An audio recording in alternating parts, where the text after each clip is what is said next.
Well, a warm welcome to everyone on the call so far. It's a great pleasure to welcome you here. Our webinar is one of two. We're running the same webinar twice, called Decoding GCF B.28. That's the board meeting, the 28th board meeting of the GCF. And it's my great pleasure to welcome you here today. My name is Grant Ballard-Tremeer. I think I know many of you on the call, but just in case you don't, I'm the founder of the company ECO that's bringing you this webinar. I'm by background an engineer, but specialize in project formulation. We have been doing this project formulation work now for 21 years. So we've turned 21 a couple of days ago. The company ECO just specializes in project formulation for climate projects. And back when there were a lot of projects being developed that were sort of CDM and transaction-based ones, even back then we were focused on projects that bring about a transformation in the market, this paradigm shift that the GCF is looking for. So GCF was a natural fit for us because we'd been doing that sort of work for some time. I see Archie, you here from the GCF Independent Evaluation Unit. Great to see you here. Hope it's useful to you. We look forward to the discussions. Please do feel free to introduce yourself in the chat as we go. It's a friendly group. We're a small group today, but a very friendly and welcoming group. Hopefully we can have some discussion because I'd really like your views on the board meeting that's just taken place as we go. So the agenda. That we have is, well, just to mention here, since we've got that slide up, is about participating in different polls. We're going to, along the process of it, launch various polls, and there's already one there. So if you click on the tab that is called polls, you'll see it along the side right of your screen. You will see a few little polls there. It helps us to get to know you a little bit, but also we're going to ask some content type questions as well as we go. And reflect on some of those thoughts. So do head over to the polls as we go. We also will have question and answers. We hope to be able to chat with you, get as much insight as you want on your questions. So feel free to ask questions by going to the questions tab. That's different from the chat. It helps us a little bit if you put questions into the questions tab, not into the chat, but it's we welcome everything. So if you put the question in the chat, don't worry, but try and put them into the questions there, then we can organize them a bit better. And then just a welcome to the team that will be presenting here today. We have got myself, of course, I've already introduced. We're also joined by our consultant, Alex Milano, and also by Marcus Arcanjo. Both of these experts in our team will bring you their insights from the study that we've done on the GCF Insight, really gathering stakeholder views on GCF's direct access modality, a work that Alex carried out and prepared for us. And then Marcus has had, some might say, the unenviable task of listening to all of the presentations in the board meeting that just took place. It's a labor of love, shall we say, and Marcus, thank you for that. He's going to bring us the highlights as we see it. It's just ECO's perspective on it from that board meeting, and then I'll make some reflection on that afterwards. Yeah, so Q&A is there, a few polls as we go. Feel free to ask questions as we go. We'll answer them right then and there or later. We will be sending out a webinar replay kit so that you can get a video of it.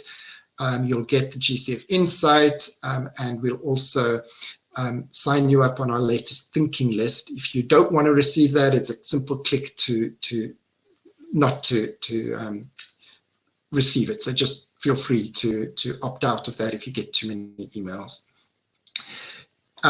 Yeah, that's it, I think. Let's get going. So the first presentation will be from Alex. Alex is a consultant in our team, a really valued member of our team with 7 years of experience working in the climate change and energy access sectors. Her work really revolves around leading training and capacity building work that we do, and also our project formulation.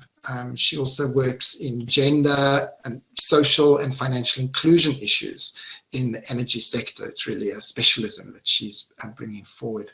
Her MSc is in social development practice from the University College London, not far from where I'm based at the moment. So Alex, looking forward to your presentation now. Over to you. Hello, everyone. Welcome. My name is Alex Milano, and I am a consultant at ECO, and I'm also the lead author of the 17th edition of GCF Insight. This issue focuses on stakeholder views of the GCF's direct access modality. We'll start with a quick overview of direct access at the GCF. Direct access occurs when national or regional entities become accredited to receive finance directly from the climate funds.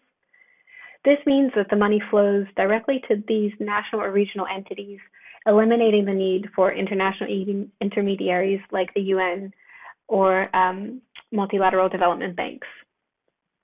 The objective of the GCF's direct access modality is to promote country ownership and ensure that funding is aligned with countries' priorities as outlined in national adaptation plans, NDCs, or other national strategies or national development plans. The GCF's direct access modality includes 4 key forms of assistance. The first is the Readiness Program. The Readiness Program aims to enhance the capacity of national institutions and direct access entities so that they can more effectively engage with the GCF. This is done through the provision of technical assistance and grants to NDAs and focal points. The second form of assistance is the Project Preparation Facility, or PPF. The PPF provides financial and technical assistance for the preparation of funding proposals. The PPF works through 2 key modalities. The first is PPF funding, in which entities apply for funds and engage in project preparation activities themselves. And the second is the PPF service, which is where national entities contract through the GCF consultancies or consortia to engage in project preparation activities on their behalf. The next form of assistance is the Simplified Approval Process, or the SAP. And so the SAP really aims to reduce the time and effort spent on developing projects. In order to be eligible for the SAP, projects must meet a certain criteria. Firstly, they must have a project budget of up to $10 million, no more, and they must have minimal environmental and social risks. And so the final form of support is the Enhanced Direct Access Pilot, or the EDA, and the EDA is specifically designed for direct access entities. These EDA projects hinge on the use of a financial vehicle that is managed and overseen at the national level, and then can disperse funds to local sub-projects based on a criteria that is decided, again, at the national level. Before we go any further, I will touch briefly on the methodology used for this report. So this study was carried out in February of this year and was produced using a mix of primary data collection, which included a survey and semi-structured interviews, as well as desk-based research.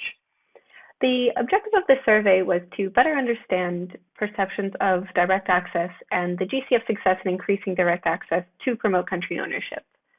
We also undertook 4 semi-structured interviews with direct access entities in the South Pacific, Sub-Saharan Africa, and Southeast Asia. The aim of the interviews was to better understand direct access entities' experience in using the GCF's direct access modality, as well as going into greater detail on the associated benefits, challenges, and opportunities of direct access. So here's what we found. For respondents, the key benefits of direct access are increased country ownership, a more efficient use of funds, and capacity building for national stakeholders. Overall, a majority of survey respondents believe that the GCF direct access modality does at least reasonably well in increasing country ownership. Despite this, the GCF direct access modality isn't perfect and doesn't work as well as stakeholders would like it to. A number of stakeholders surveyed identified several challenges to direct access, and these included the GCF's complex processes and unclear requirements, lengthy timelines, and limited capacity, both technical and institutional. So finally, the report uncovered that there is really a gap between what the GCF expects from direct access entities and what they feel they can reasonably deliver. Direct access entities require clarity and further support from the GCF in order to submit bankable projects. In order to understand and sort of analyze the benefits that were reported by survey respondents, we aggregated all of the responses and classified the benefits into three key categories. These are increased country ownership, a more efficient use of funds, and capacity building for national stakeholders. Nearly 59% of survey respondents felt that the GCF was doing at least reasonably well in increasing country ownership. Interestingly, these same respondents felt that country ownership led to a number of other benefits. These included projects and programs with a more thorough understanding of the local context, the strengthening of national climate programs, and deeper involvement of stakeholders. Multiple participants also felt that direct access led to a more efficient use of funds. They highlighted the savings this generates and noted that a more efficient use of funds led to better projects. Many participants also felt that direct access resulted in capacity building for national stakeholders. This was quite important to those people that we surveyed. Respondents were keen to emphasize that strengthening direct access entities and continuing to build their capacity to access climate finance is essential, and they hope that this could be done through the provision of more trainings and other forms of technical assistance. Despite the benefits that I've mentioned, a number of survey respondents and interviewees highlighted a number of serious challenges to direct access.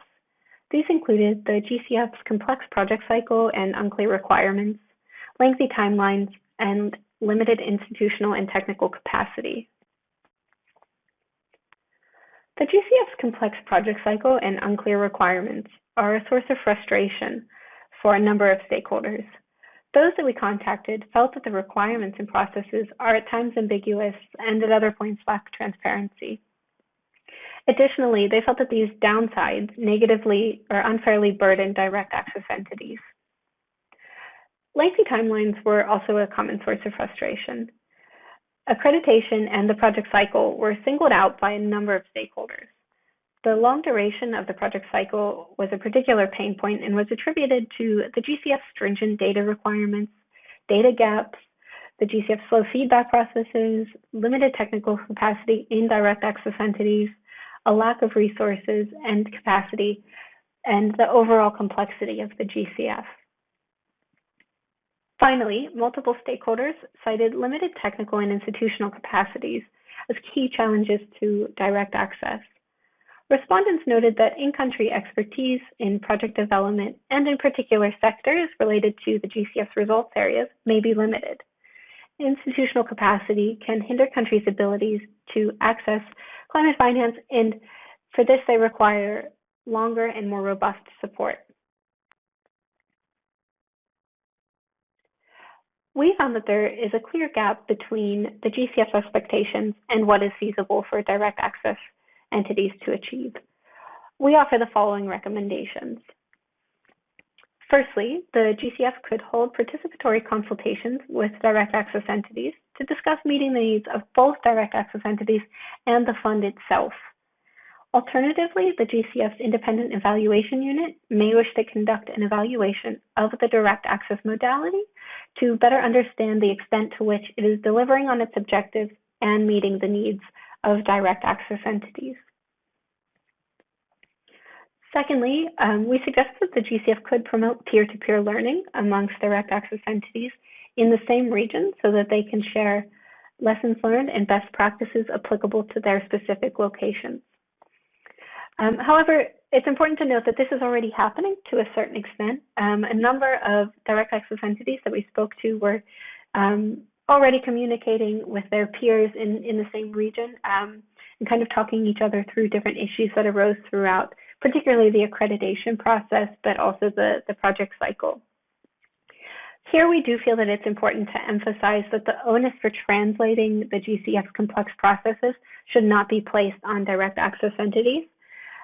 This suggestion is more of an interim recommendation, and we really feel that this is something that GCF needs to address as soon as possible in order to increase direct access.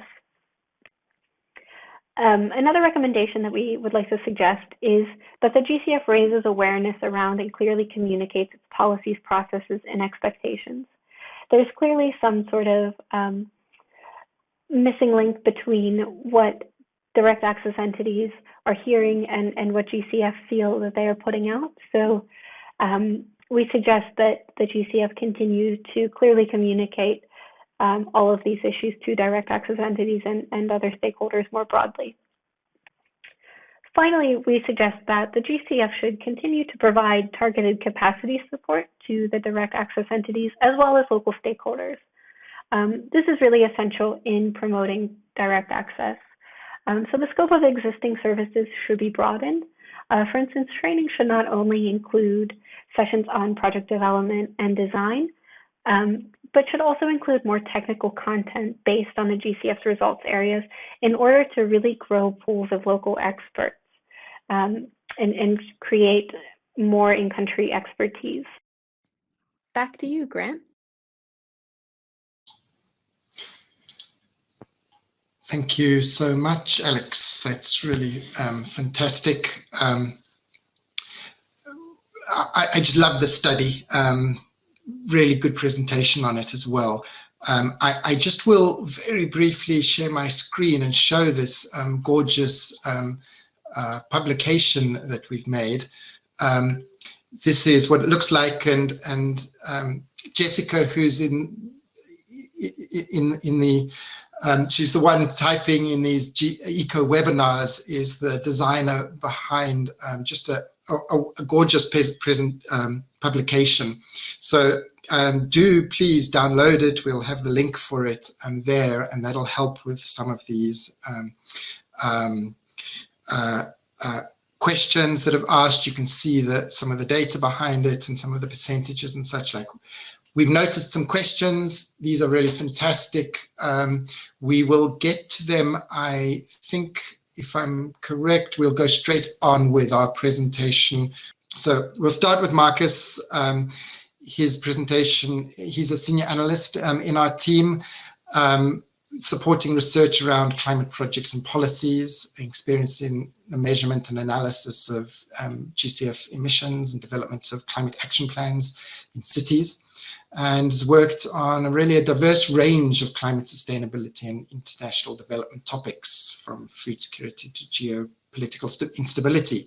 So a whole range of fascinating subjects. And as I said right at the beginning, Marcus, on our behalf, listened into all of the GCF board meeting to bring out the nuggets from that of what were, from our own perspective, with company Eco, our own perspective on that board meeting that took place.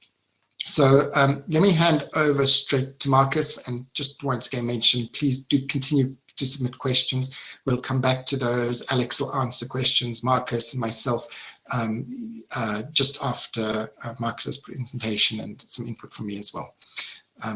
Marcus, over to you. Thank you, Grant, and welcome everyone. I'll be discussing the proceedings of the 28th meeting of the board of the GCF, which happened virtually a couple of weeks ago. I think the best place to start will be to look at some key trends, messages and observations from the board meeting, including some of the important decisions that were taken, as well as some decisions that were spoken about for a long time that were not taken. These included recommendations for the independent technical advisory panel, which were presented by the Secretariat, which were ultimately adopted, as well as 15 funding proposals for projects around the world, which were approved despite some delay and debate. 6 accreditation proposals that were ultimately delayed despite quite a lot of support for them, as well as some lengthy discussions on the integrated results management framework and the simplified approval process, which was suspended pending further consultation. I think this sums up quite well the entire week, and that's that negotiations, especially on policy matters, remain very difficult in a virtual setting, with several members of the board stating from the outset that they were unwilling to engage on issues of policy until they can get back into an in-person setting. Firstly, we'll take a look at the review of the structure and operations of the ITAP. At B.28, the Secretariat was asked to undertake consultation of the current ITAP process in order to identify gaps and develop recommendations for where the process could be improved. The Secretariat presented these recommendations to the board at B.28. They included implementing reviews on a rolling basis instead of the current process, which sees 3 submission windows per year. They also wanted to talk more about virtual meetings for finalisation of assessments, which would mean ITAP members no longer had to travel long distances to waste time there, as well as obviously reducing the environmental impact of the ITAP. There was also the proposal to fast track and expedite SAP reviews. In doing so, they will use smaller teams with members that have more relevant experience to that review, as well as issues surrounding revising remuneration and adopting transparent processes.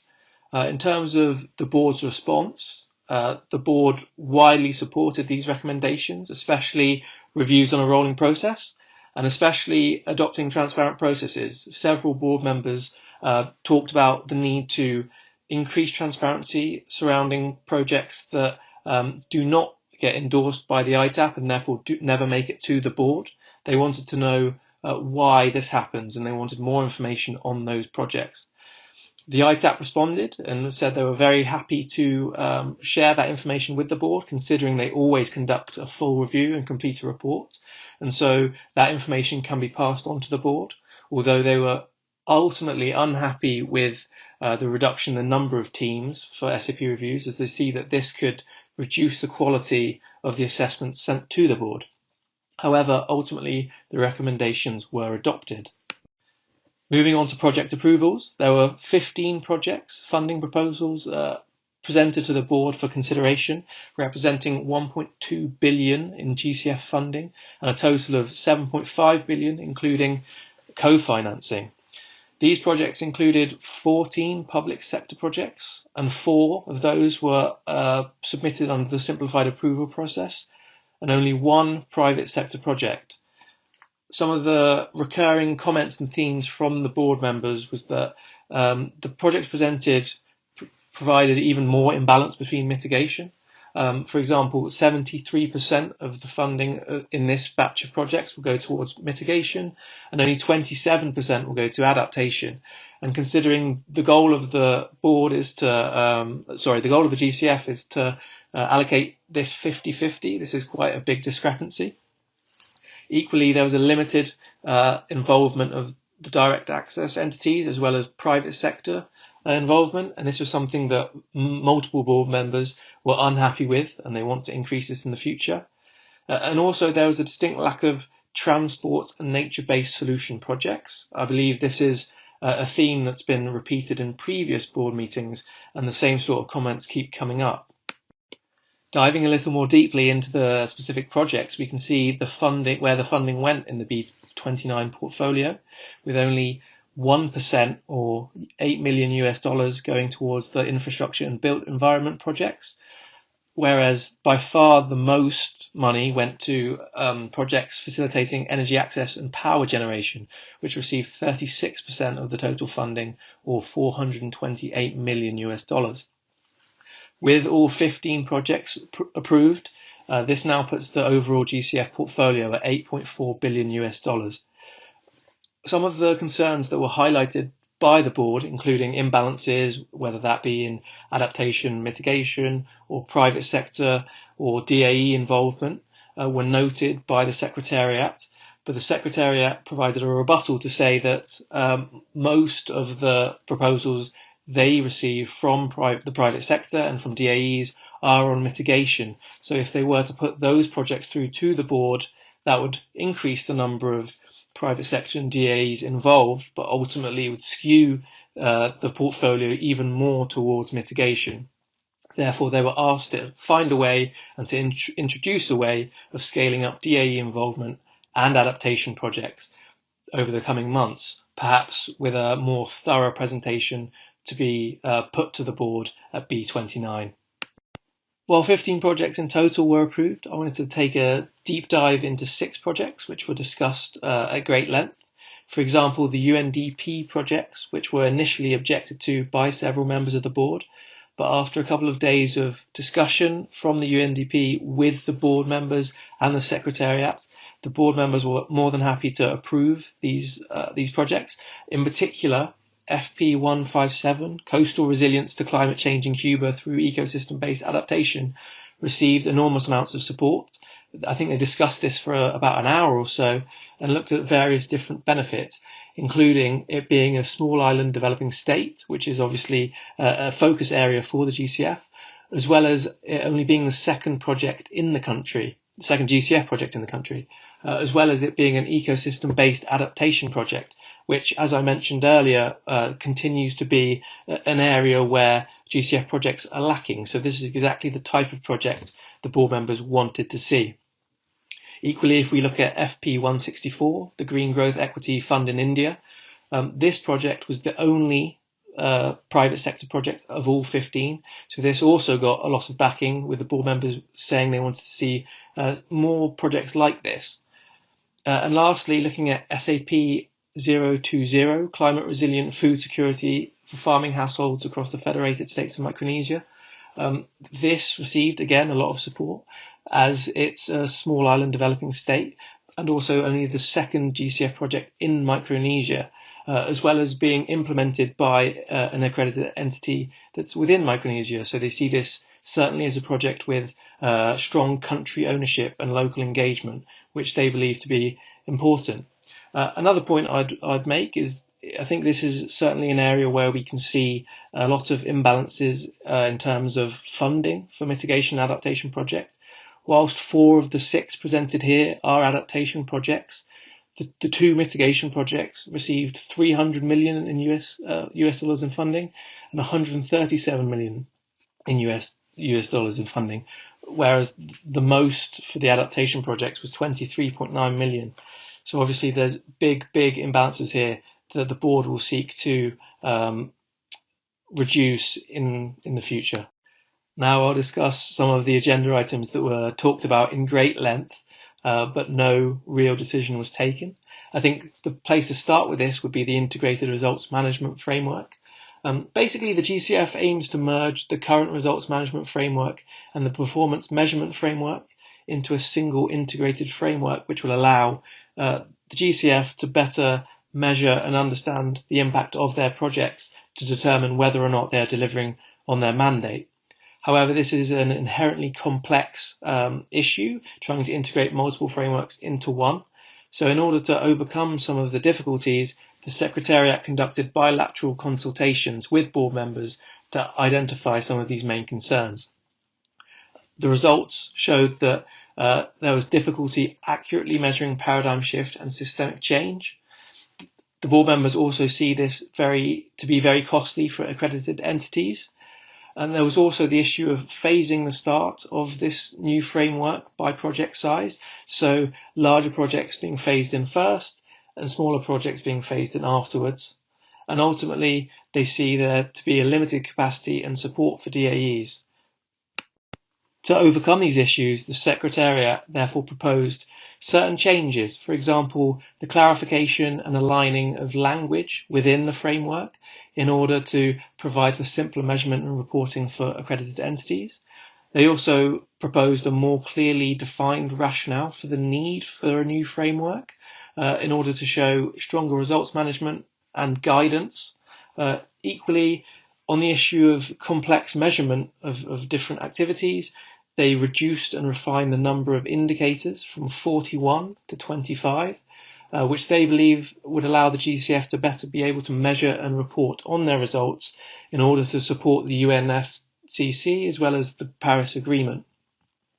On the issue of DAE support, they provided up to $12.4 million US dollars, calculated as 200,000 roughly per DAE, which will be presented and provided under the readiness program, as well as the development of guidance to assist the framework. So issues such as a funding proposal template and handbooks, which they wanted to introduce in future board meetings in order to complement the IRMF. However, the response was very similar to the initial concerns. For example, board members were unhappy with the complexity of this new framework. They also believe on the issue of guidance that they can't take any decision on a funding proposal template or a handbook without seeing it prior to a decision. However, the GCF again provided some kind of rebuttal, saying that it's very difficult to provide a handbook for something that's not been approved. So there was this kind of back and forth between the board and the Secretariat on these issues. And after several hours discussion across multiple days, this item was ultimately suspended, with the co-chairs mentioning that they would nominate facilitators for further consultation in the coming weeks and months up to the next board meeting. On the accreditation of entities, 6 entities were presented for consideration by the board. 5 of these were new applications, and 1 was deferred from a previous board meeting. The 5 new applications were from DAEs, all 5 of them, which the board were very happy with. 4 of them included development banks, and 1 was the Moroccan Agency for the Sustainable Energy. And the deferred application from the previous board meeting was an international access private entity, Sumitomo Mitsui Banking Corporation. After a lot of discussion, there was consensus to support all 5 of the new applications. However, the deferred application of the private entity received several objections, largely because they have fossil fuel investments, specifically in coal, and several members believed that was unacceptable and therefore they couldn't support that. So initially when they were discussing this, it was suspended to be brought back at another day later in the week. When they came back to it, the Secretariat had added quite a lot of additional conditional text to the international access entity, which would have allowed greater transparency and more oversight for the board, which most of the board members that had previously objected to now supported. However, when they went to vote on this, it was suspended on procedural grounds.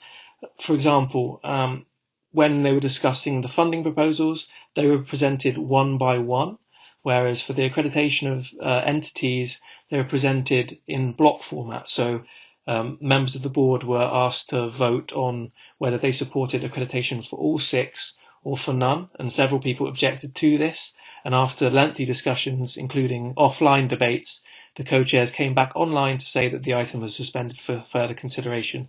However, this is certainly an issue that I would expect to make moves forward in the coming weeks and months. Lastly, on the update of the SAP, this was an item solely for information and no decision was to be taken by the board, but the Secretariat still presented a few potential recommendations and updates they believe could improve the SAP, as there was broad consensus that the SAP is not working as well as it should be. So, undertaking several consultations, the Secretariat presented the following recommendations. 1 was in implementing a rolling review rather than windows throughout the year for applications. 2, they wanted to expand the eligible activities of projects that imply limited risk. 3, those SAP projects with limited environmental and social risks can be approved between board meetings. And 4, the delegation of power and responsibility for the approval of some of those projects to fall to the executive director. Now, the response of the board was pretty mixed. There was wide support for the expansion of activities and the approval between board meetings of projects, but several did not like the idea of having the responsibility of project approval fall to the executive director, with several believing that that is the job solely for the board. Equally, several members simply just said that whilst these updates or recommendations are great, in order to make the SAP actually simpler, they need to reduce the burden of documentation and provide enhanced access, with one board member saying that the SAP is simple by name only, and several other board members echoing that sentiment. So, where do we move from here? I think there are some key things to look out for in the coming weeks and months, especially up to the next board meeting and beyond. These include the Integrated Results Management Framework. As I talked about earlier, they discussed this for a long time, and several members, especially those in Europe and North America, were more than happy to approve it at this board meeting, but that was pushed back and ultimately was suspended. So I would expect this to receive some more attention between board meetings. Equally on accreditation, as I mentioned, the only reason it was suspended was on procedural grounds. So I would expect a decision to come quite soon, and I would likely expect all 6 to be approved. And equally on the SAP, as I mentioned, this was an information only agenda item rather than for decision, but with more talks progressing between the Secretariat and the board, there's supposed to be an official presentation on recommendations by the Secretariat to be made at B.29, which the board will then take a decision on. And the next board meeting, B.29, will be held virtually between the 28th of June and the 1st of July. So that's it from me, and I'll hand back over to Grant.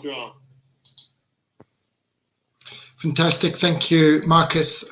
Really appreciate that, and really appreciate the many hours you spent listening into the discussions there. Why don't you come on the stage quickly, and let's deal with the 2 questions that Mukti has asked. And then I'll continue with just some thoughts about how this relates to project design, which is really our focus and our interest. So, Marcus, there's a first question from Mukti. And Mukti, thanks so much for filling in the survey and all your involvement in the GCF Insight. That's really appreciated. It says Grant's answering this question, but I'll ask you, Marcus, do you want to say something? And I'll share my screen as well. I have that diagram, which I'll put on as well. But you go ahead, Marcus. Yes, sure.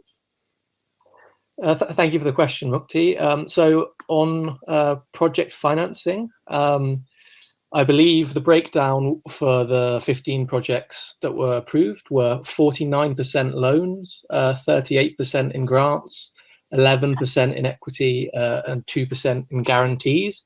And several of the board members commented that they'd like to see more grant and equity funding and less loans. This is in a GCF document, yes, the one that Grant's yeah, I've just taken a screenshot. We can email you. Yeah. So carry on, Marcus. I spoke over you. You're saying we would send it? I was just going to add that we can send out the official GCF documentation in the post-webinar email. Yeah, the GCF does a reasonably detailed analysis of the various projects portfolio that is being approved. Yeah, a lot of grants, but about half the portfolio is loans, isn't it? Yeah, so, and the other question that you asked, Mukti, and I do welcome anyone else that has had one of these things that we've raised that has prompted further thoughts from your side. Please do ask those questions. But you have written here, Mukti, that does the EDA set out limitations in terms of accreditation conditions of the DAEs? For example, if a DAE is accredited under project management, how can it channel funds to the local sub-project? Would that put it in on-grant category, thus blocking the DAEs that only have project management scope? And it's a really great question. Our understanding of how the enhanced direct access modality works is that it's actually the country that gets access to the enhanced direct access modality, not a particular DAE. You could have a number of DAEs in one country, and they get projects to implement according to their accreditation. What's the right word for it? Their accreditation modality. If they're accredited for just for project management or for on lending or for loans, then the projects that they implement must meet that. So, the DAE has got a really key role to play in that EDA as the pilot as it's currently working, because, in delivering projects, they must match their accreditation level and standards and deliver GCF's standards and policies through the work that they do. So that's our understanding of how that works. Hopefully that's useful.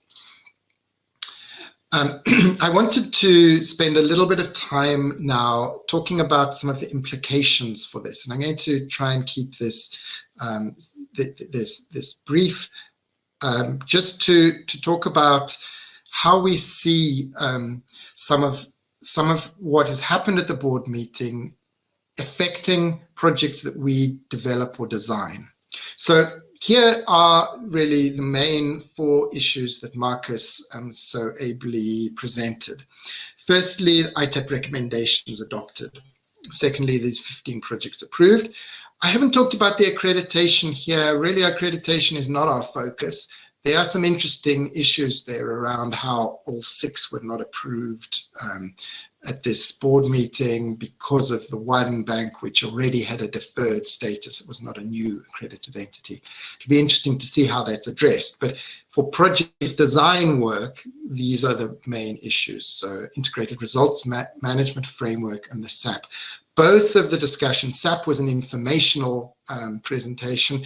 The integrated resource management framework was the second time the Secretariat has tried to introduce this policy. Again, it didn't get approved. And there were quite a few board members getting rather annoyed by the trouble in approving this. And I'll say 1 or 2 words about that later. Firstly then, ITAP, what do we see there? Not too much for project designers like ourselves. Firstly, the idea is to speed up the work of the ITAP and to enhance transparency. We imagine that the transparency issue will benefit the board members. They'll get more insight into what has not gone through the ITAP and the technical issues that have been raised. But we don't really anticipate that on that particular issue that we as sort of observers of projects will get too much new information from that to see into the ITAP's viewpoint on it. So I think, yeah, there may be some enhancements in terms of the speed for which. So that's the first issue related to the ITAP one. The 15 projects approved, what can we see there? Marcus showed this graph. You can see here that there is the private sector part. And if you just look at that, so I'm just highlighting the private sector, you'll see that, all of these projects are the mitigation projects. All of these ones are the adaptation projects. So this is the mitigation portfolio. This is the adaptation portfolio. You can see the private sector project. This was just one of the projects, and that's the FMO, the Dutch Agency for Development. It's an FMO project in India.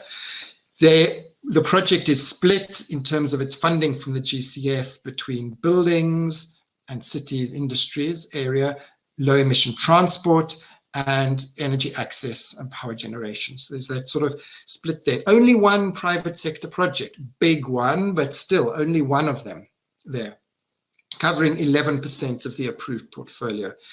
And the board members did make this point that they would like to see more private sector projects, or it was noted at least that there were not many there.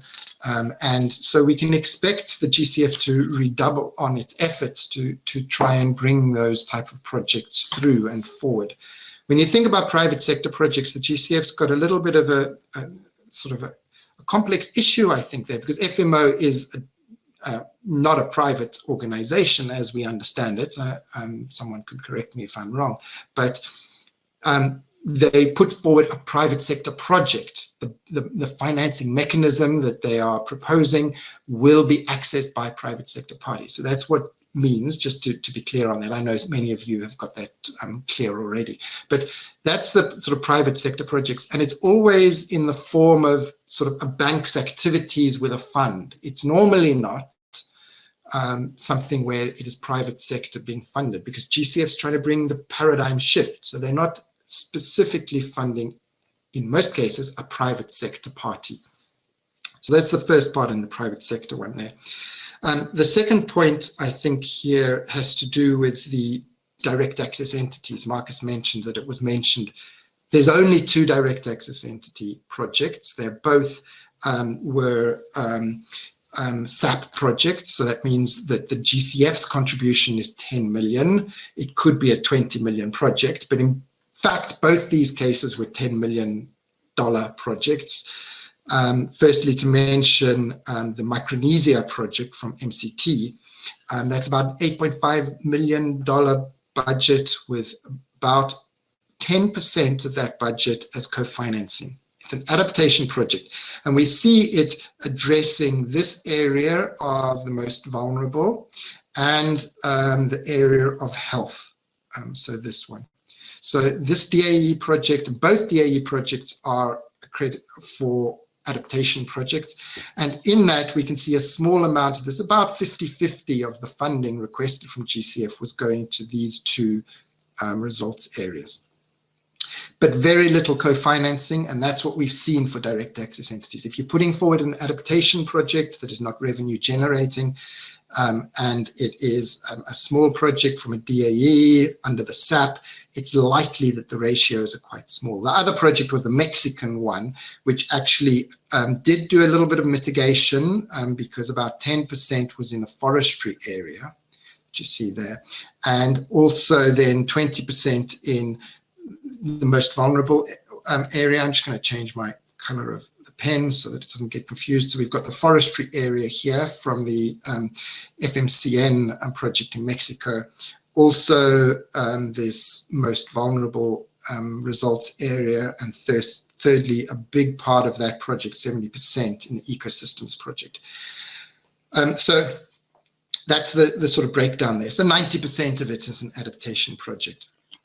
Direct access entities, it was noted there's not enough. We can expect GCF to be really doubling down on trying to get those projects. They said during the board meeting that, in fact, most of the projects that they get presented are mitigation projects. That's a bit strange to us. We're doing training in Rwanda.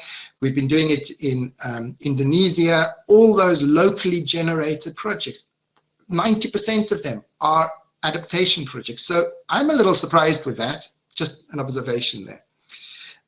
Okay, and then just, I'm perhaps going on a little bit too much, just to mention really these final 2 issues. Both of these, the framework and the SAP, were discussed, but the discussion suspended. It's a bit disappointing.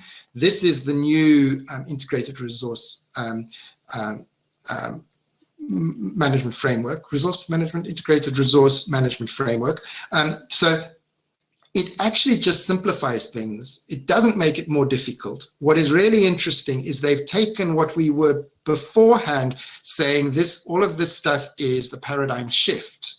And we have a little bit about impact potential in the GCF's framework, and saying, in fact, let's split paradigm shift into 2 things and put a bunch of these 4 down as the areas of systemic change, as these are the foundations on which paradigm shift is built. And it just makes a lot of sense. I'm really disappointed that the board is not buying into this. And it looks like there's a lobby. I'm not exactly sure of the politics behind it, but I'd love someone to explain to me a bit more what is that issue really there, of why it's being resisted. It's not more complicated. What we've got now is way more complicated than the proposal here. Just to note, when we develop these projects, the GCF is saying to us, all the time go back to that manual, the guidebook that they produced last year or just the year before. Just strongest recommendation: designing your project, follow that guidebook exactly. Otherwise, they're going to ask about it when the project comes to its reviews. Okay, that's it on that. And finally, the SAP.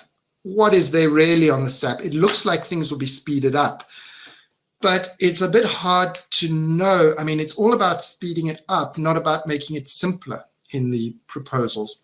To some extent, that makes sense. You're giving 10 million of public funds, you need to do due diligence to it.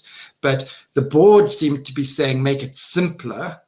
And the GCF Secretariat seemed to be saying, make it quicker. And perhaps these are two things that need to come together, quicker and simpler. But the issue of simplicity is a very complex one, because the GCF has proposed to allow not just category C, environmentally benign projects, but category B projects, potentially under a sort of a list of types of activities into the SAP. And I'm not exactly sure that really scratches where it itches. You can see here they're talking about what measures are they going to introduce. One is this approval by the board at meetings and between meetings, and that they can save something like 59 days from doing that. And the other one is approval by the executive director. If I were a betting man, I'd be willing to put something on it, I suppose, that I don't think the board anytime soon is going to approve this. The Global Environment Facility, which is more donor-dominated one, let the Jeff CEO approve essentially all the project preparation type of work directly without going to the board, and that almost locks in the project, but after quite some time. I don't think that will be happening. I would bet that it's going to be more around approval by the board. I've spoken too long. Are there any more thoughts or questions? Hopefully that's useful. Just in terms of timing, I think both of these we keep our eyes on, the integrated results management and the simplified approval process, but I don't think that's going to happen in June because the developing country members don't want to decide policies by then. So I think those are going to go to November at the earliest, if that's a face-to-face meeting. We'll have to see what happens there. So that was it. Any other thoughts, any other questions? I have been on my soapbox. Very much welcome any questions you have. We are going to be sending to you a number of things, including this beautiful GCF Insight that Alex and Jessica have produced. We're going to send you the video from this. You're welcome to pass these all on to other people as well that couldn't make it. We will very much welcome if you connect to us on social media, on our website, on email. You can contact us with great pleasure. If you have further comments or questions, do just get in touch with us, help on projects and such like too. And we'll see you at the next board meeting, and really, look forward to interacting more with you in the near future. Thank you to everyone that put in so much work in this. Alex, Marcus, thank you. Jessica behind the scenes doing an amazing job. And really appreciate your participation here today. We'll keep the chat open for a little while if you want to put any extra chat in that, but I think we'll bring the webinar to a close now.